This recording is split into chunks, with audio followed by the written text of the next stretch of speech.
ओ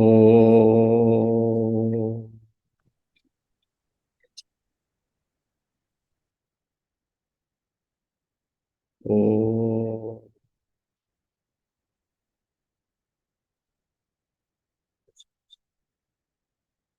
ओ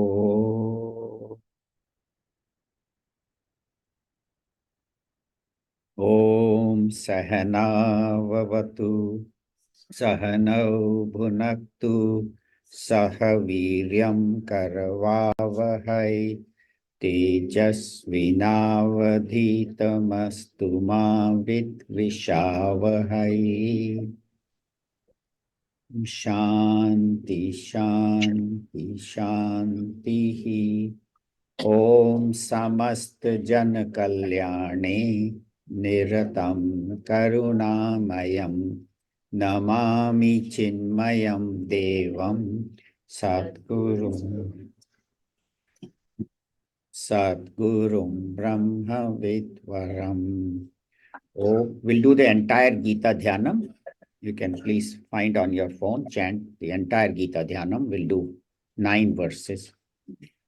Om Parthaya Pratibodhitam Bhagavata Narayanena Swayam Vyasena Grathitam Purana Munina Madhye Mahabharatam Advaitamritavarshini Bhagavati Ashtadashadhyayani Ambatvam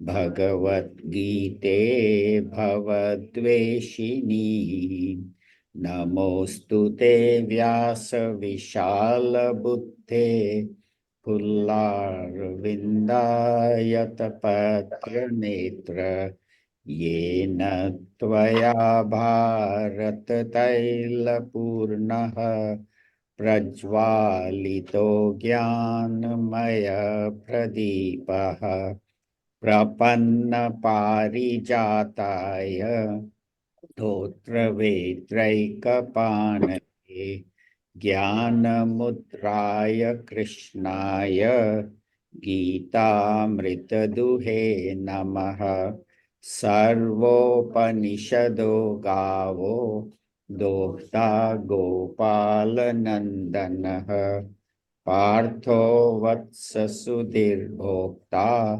Duhdam Gitamritam Mahat Vasudevasutam Devam Kamsachanuramardanam Devaki Paramanandam Krishnam Vande Jagadgurum Bhishma Drona Tata Jayadratha Jala Gandhara Nilotpala शल्यग्राहवती कृपेण वहनी कर्णेन वेलाकुला अश्वत्थामविकर्णघोरमकरा दुर्योधनावर्तिनी सोत्तीर्ण खलु पाण्डवैरणनदी कैवर्तककेशवः पाराशर्यवचः सरोजममलं गीतार्थगन्धोत्कटम् नानाख्यानककेसरं हरिकथा सम्बोधनाशोधितं लोके सज्जन षट्पदैर्हरः पेपीयमानं मुदा भूयात् भारत पंकजं कलिमल प्रध्वंसिन श्रेयसे मूकं करोति वाचालं पंगुं लंघयते गिरिं यत्कृपातमहं वन्दे परमानन्दमाधवम् यं Brahma वरुणेन्द्ररुद्रमरुतः स्तुन्वन्ति दिव्यैस्तवैः Vedai Sangha Kramopanishadai Gayantiyam Samagaha Dhyanavasthita Tadgatena Manasa Pashyantiyam Yoginaha Yasyantam na vidutsura suraganaha Devaya tasmai namaha. Devaya tasmai namaha.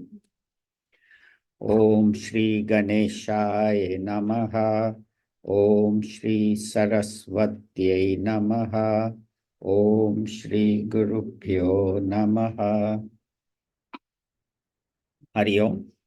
So last 2-3 weeks, we have been studying Gita Dhyanam, which is a composition of Madhusudan Saraswati ji, was composed much later than the Gita, about a few hundred years ago.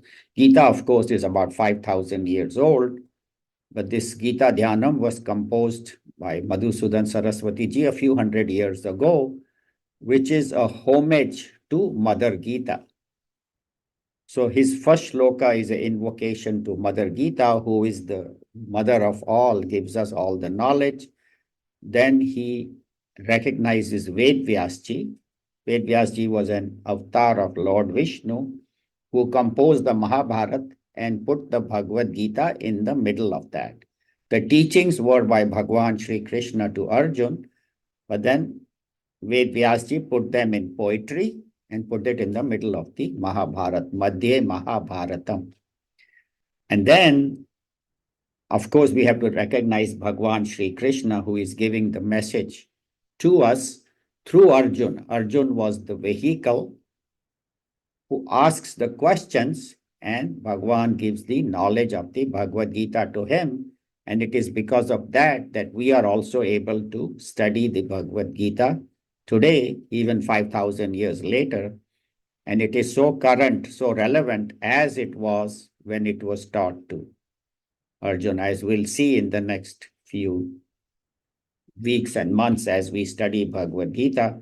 Because after the Gita Dhyanam, today, the ninth verse, the ninth shloka, then we will be starting the first chapter of Bhagavad Gita.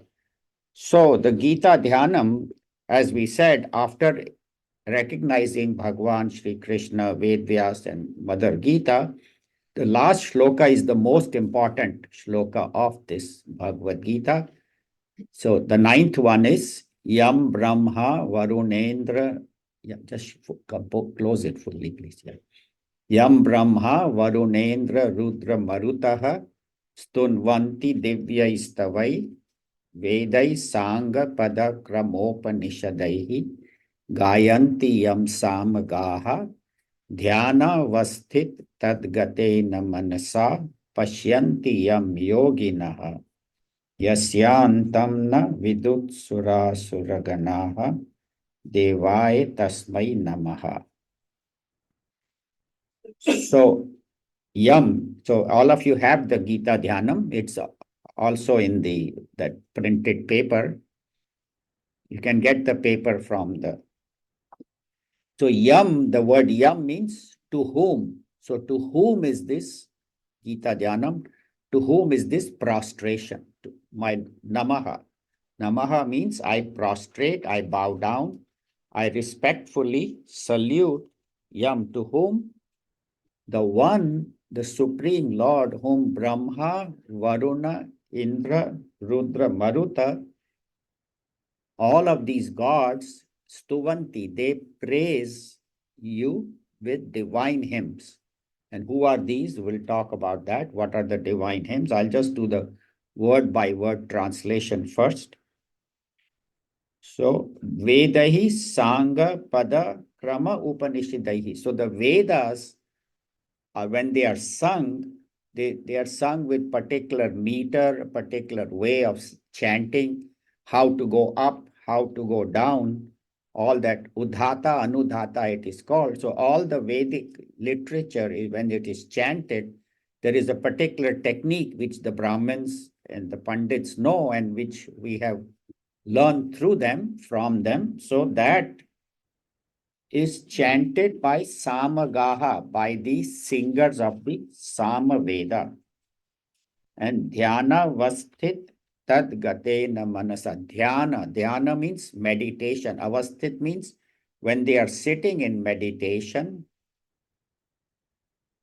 who the yogis, yoginaha, to the yogis, or even when we sit in meditation, when your mind is really quiet, pashyanti, dhyana vasthit tad gatena manasa, when your mind is centered on the self, the Lord within, then you experience his presence. It's not that you see Bhagwan appearing, but you feel the presence of the Lord within. Actually, Lord is always with us. He's walking, talking. Whatever we are doing is because of Bhagwan's grace and presence. But when you quieten your mind and turn it inward and you chant Bhagwan's name, Om Namah Shivaya, Shri Krishna, Sharanam Mama, whatever your Ishta Devta is, when you chant, then in your mind you feel the presence of God as of Bhagwan.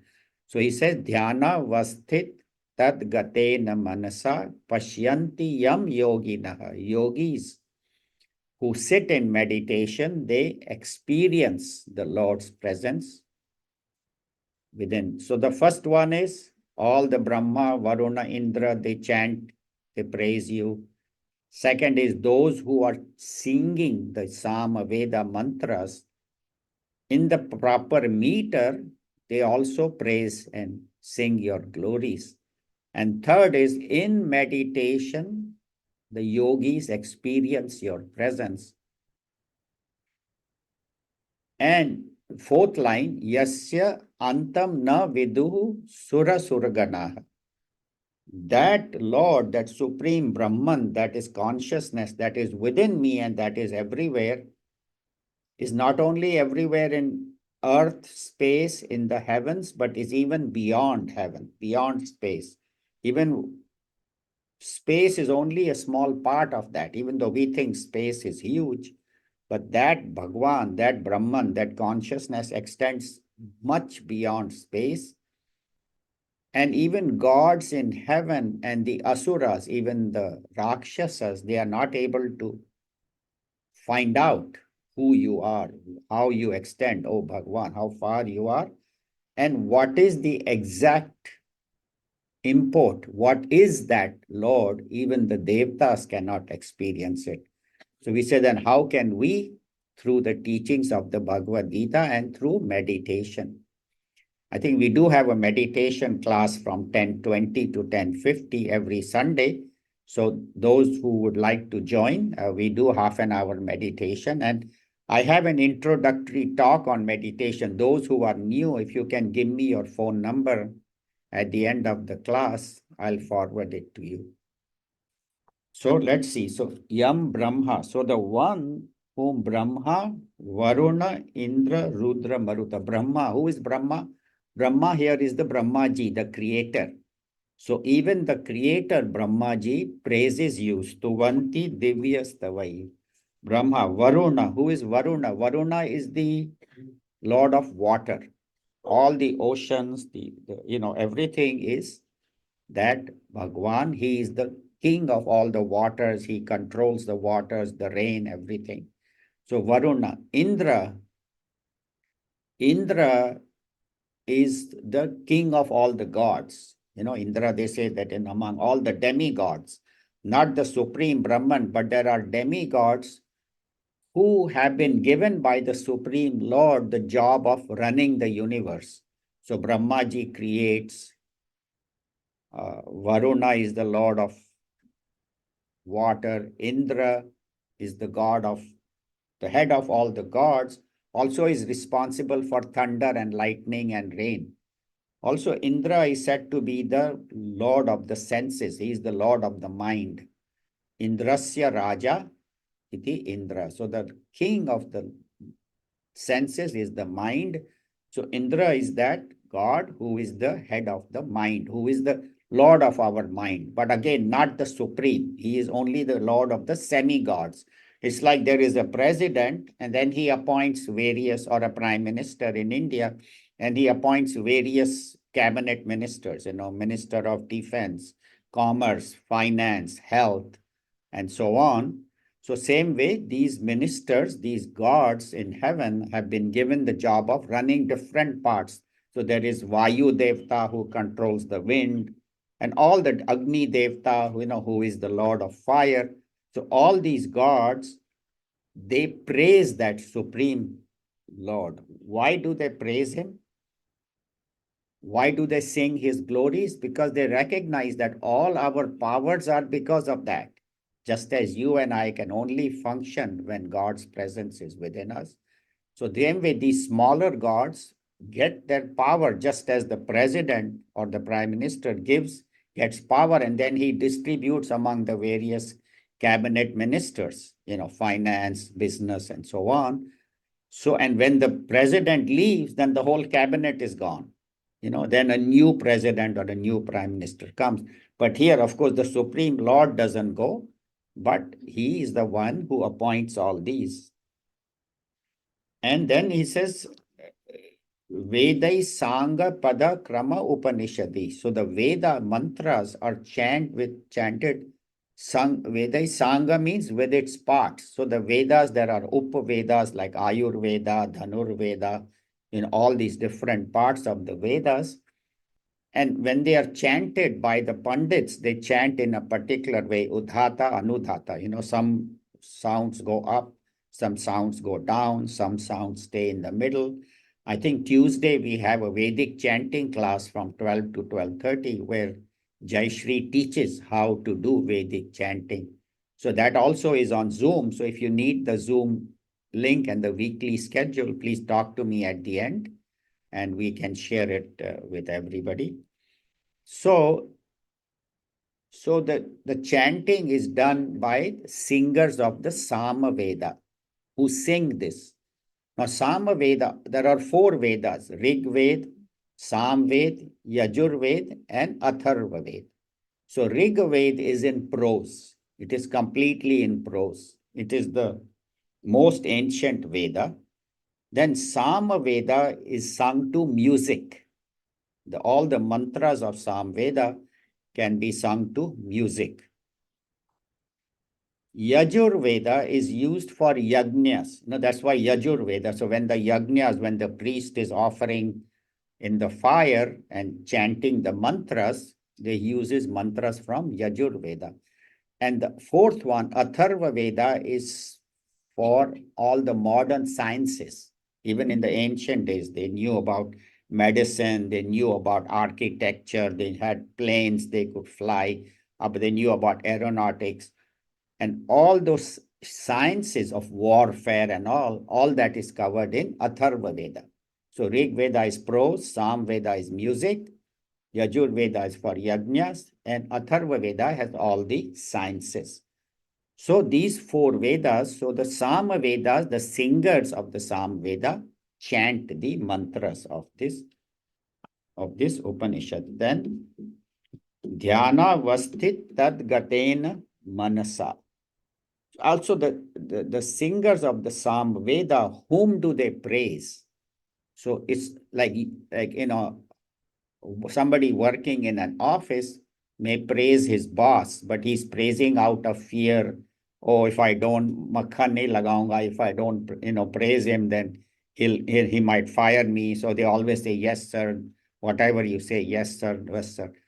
But here the gods are not praising that Supreme Lord out of fear. It is out of humility, surrender, and gratitude that, oh Lord, it is because of you. So same way, you and I, we should remember God as the giver, Data, who gives us everything we have, not only our body, our mind, our sense organs, but also this beautiful world for me to enjoy, experience, and ultimately realize God. So that is how you praise. And God is not only outside, but is in my mind as the self. So I'll just briefly go over this BMI chart for those who are new. We use this chart quite a bit. So body, mind, and intellect, these are my equipments. I have a body. Mind is my seat of emotions. Intellect is where I think the thoughts and concepts. So body, mind, intellect, that is me. And what do I do with the body? I perceive objects. I see all the objects of the world, see, hear, smell, taste, touch. With the mind, I feel the emotions. And with the intellect, I think the thoughts. So using the BMI, I become a perceiver, feeler, and thinker of the world of objects, emotions, and thoughts. So this is me. I am the experiencer of this world. Objects, emotions, thoughts means the entire world. And we represents vasanas. Vasanas are our tendencies that we are born with. They could be good or they could be bad. Some people are born very kind and loving, and some people, even from the childhood or youth, they are vicious, they are mean. Again, depends on the parents, depends on not only on the parents, but the previous birth. We carry our vasanas. That's why they say have good tendencies, so that will make your life better. If I have good vasanas, good tendencies, I will function well. And if I do not attain enlightenment in this life, then I will carry these vasanas into my next life. So if I have been a good person, then my next life also I will have the good qualities if I don't achieve enlightenment. So vasanas are our tendencies, and if I have negative tendencies, I should fix them, make them positive. And then above that is Om. Om is what we always chant, Om, Om Namah Shivaya, Om Namo Bhagavate Vasudevaya. So Om represents God, and God is in every one of us. That's why Om is called Shabda Brahma. By this sound of Om, you are chanting God's name. So God is the self. So in meditation, we experience the presence of the self. And this reminds me of a story where talking about experiencing God. So there was this priest who used to, give a lot of hymns and lot of talks in the church, discourses to all his parishioners. Every Sunday he would talk half an hour, 1 hour, and he was quite evolved. He was quite evolved.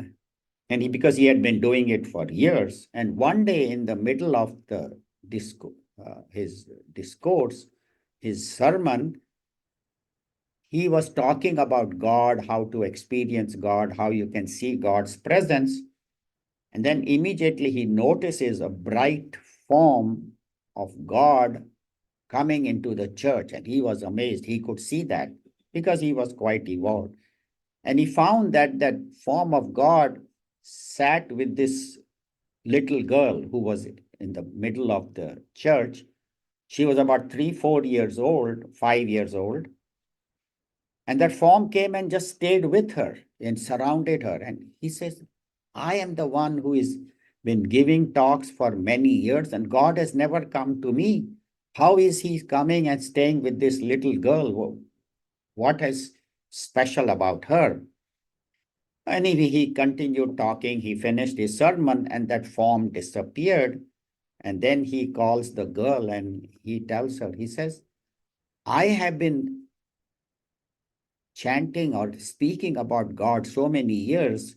You haven't been. She said, no, I don't talk much.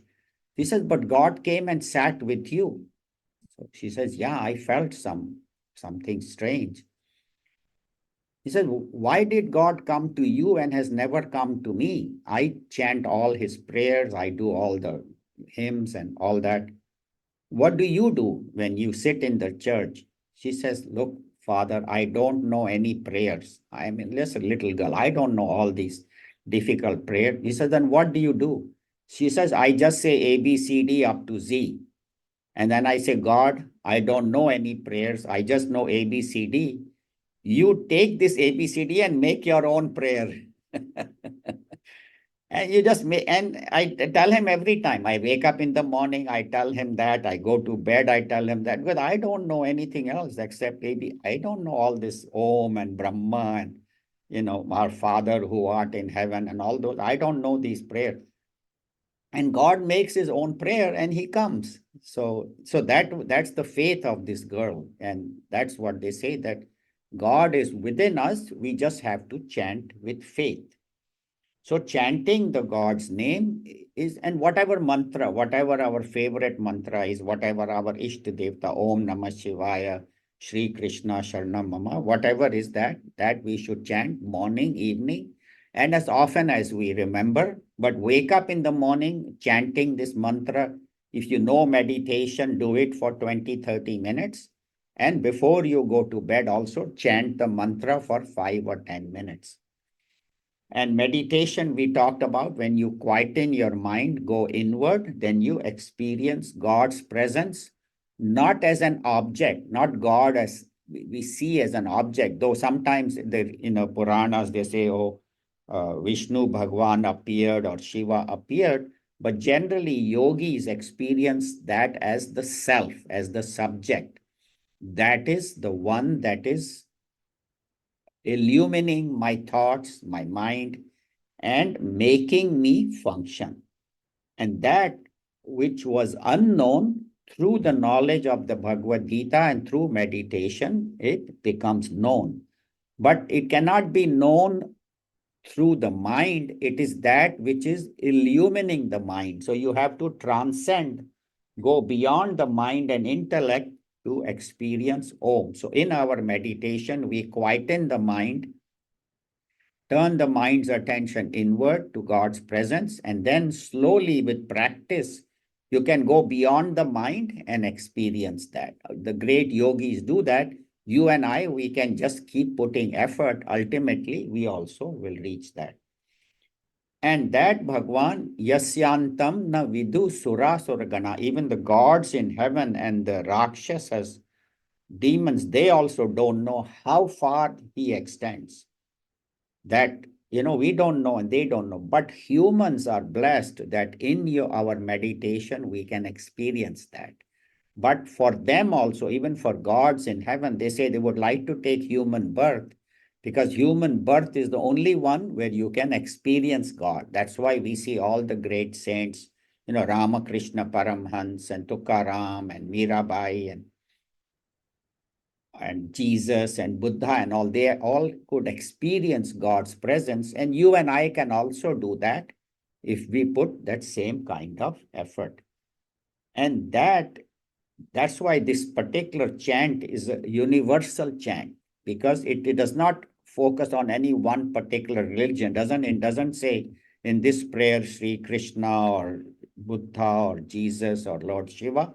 It is that supreme consciousness which cannot be known by speech, but can be experienced as the self. So in this hymn, we see that Ekam Sat Vipra Bahudha Vadanti. There is one God, but all the great teachers talk about him in different ways. Him, her, that, there is only one. And so this prayer is for that Supreme Lord. So now we have finished with Gita Dhyanam. As I mentioned, it is the 9 verses in praise of Bhagavad Gita.